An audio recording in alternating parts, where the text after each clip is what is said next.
What is going on, everybody? Welcome back. MTG here with another episode. If you're new to the channel, hi there. So I've been using macOS 26 Tahoe on the M4 MacBook Air, and it's been awesome. It truly has. Now, this specifically is the developer beta. There is going to be a public beta version, and the stable release will happen in the fall. But in the meantime, I was like, you know what? I've tried iOS 26 developer beta on my iPhones. They've been great, and I've tried iPadOS. Why not try macOS 26 developer beta for the first time? That's what I did. I got installed, and there has been some bugs. There has been some problems going on, but for the most part, this is great. And it all starts with the liquid glass design. And this is found throughout all of Apple's operating systems, through iOS 26, through iPadOS 26, macOS Tahoe 26, as you can see right here. Now, this brings more of a Vision OS-like design, and it's found in various UI elements. You can find it in the dock with Mac or MacBooks, whichever MacBook you have, or if you have like a Mac Mini like I do as well. Sidebars, toolbars, and even the menu bar, they're now fully transparent. Even these folders did get some changes. So for example, let's say I want to kind of throw in a document, or like not even document, just some sort of file right here into the folder. We go like that, and there's even a small animation just like that. It's actually pretty cool. You do get those icon changes, and there are definitely other changes as well. In like for Safari, for example, there is changes with continuity. And with continuity, new additions, the phone app is now available right here, which essentially, I mean, if you're going to use the phone app on, I personally have not to this point, but if you want to, you're more than welcome to. And you have other features like call screening and hold assist. Now, live activities from the iPhone can also be accessed on the Mac, allowing users to stay updated on real-time events like flights. Now, for me, I haven't used live activities, for example, on my macOS. My daily activities have been pretty much the same since before I downloaded it. I use Safari for browsing. I use Safari, to go through websites like Notion to run my YouTube business, and obviously the YouTube Creator Studio to upload videos and things like that, because this is my main machine for the YouTube channel. Obviously, I edit videos on Final Cut Pro. That's essentially like the main two applications I use here on Mac OS. Nothing too much. Everything else is pretty much done on my iPhone too, which is an essential part of my business. But you also do get some improvements with Spotlight. So let's, for example, go to search. There's some massive changes here with Spotlight. So it's been updated to perform system actions and in-app actions. You can do things like start a recording, or with playing a podcast and everything like that. And it's been just easier to find files that I can't really find, that I don't have on my home screen, or if they're just kind of lost somewhere inside the system. So that's also been a huge help. And Spotlight Search right here also has a clipboard history and can perform actions related to shortcuts and Apple Intelligence. Now, Apple Intelligence, I'll be honest with you, I don't use on really any of the operating systems. I use the iOS, and I only use like the cleanup feature on the Photos app. Here, I'm not using it too much. And it wasn't really a highlight with the 26 operating systems this year, with iOS 26 and macOS 26. They have leaned more heavily on like the liquid glass redesign, but there are Apple Intelligence integrations like live translation, Genmoji, Image Playground, and all that good stuff. But again, it all depends on you, the user. Are you going to use it or not? I don't use it. I use this for productivity. I use this for Safari. I use this for Final Cut Pro. And with having a developer beta, yes, there's been some times where I come across bugs. For example, like I'll go to Safari right now, and as you can see, it's on full screen, but sometimes it would come to a point where it's like it takes up half the screen, and this bar right up here, like the mouse wouldn't really, when you click on it, it would show lower. It was like just pretty messed up. I'll put it that way. And that was definitely a bug. So I'd have to restart, or I'd have to switch over like this and switch back for it to kind of recalibrate. So there has been a couple bugs.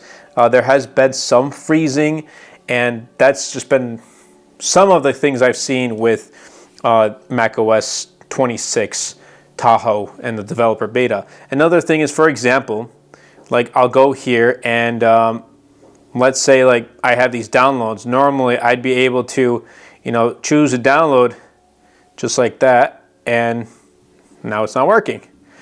But I'd be able to choose a download and bring it to my home screen. And that, for me, I've been doing that so often, downloading like an image or like a thumbnail and then just bring it into my desktop just like that. I've gotten so used to it, it's just weird how it's not working anymore, and that's just something that's been bugging me, so I just wanted to point that out there. I don't know if anyone else does that same thing too, but that's just, again, a concern that I have that hopefully Apple will fix. Now there are other changes too.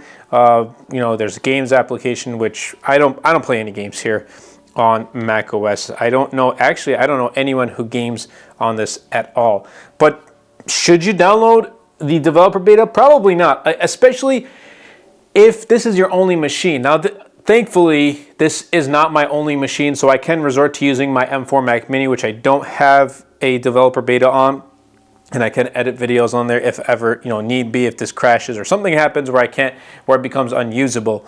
But I wouldn't recommend downloading the beta.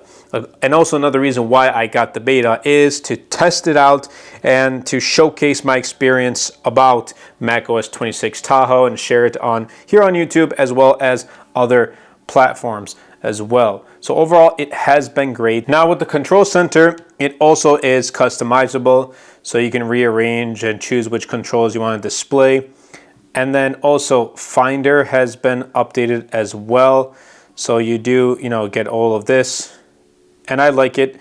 Now what I did was also, there's an AirDrop feature, this button right here, and I don't remember, I think I had this before macOS 26, but now, like for example, like I'll highlight all those and I'll just press the AirDrop button, whereas before I would go like right click, then I'll go to share, and then I would do AirDrop. So that has definitely been a huge help, just because there's an extra shortcut there.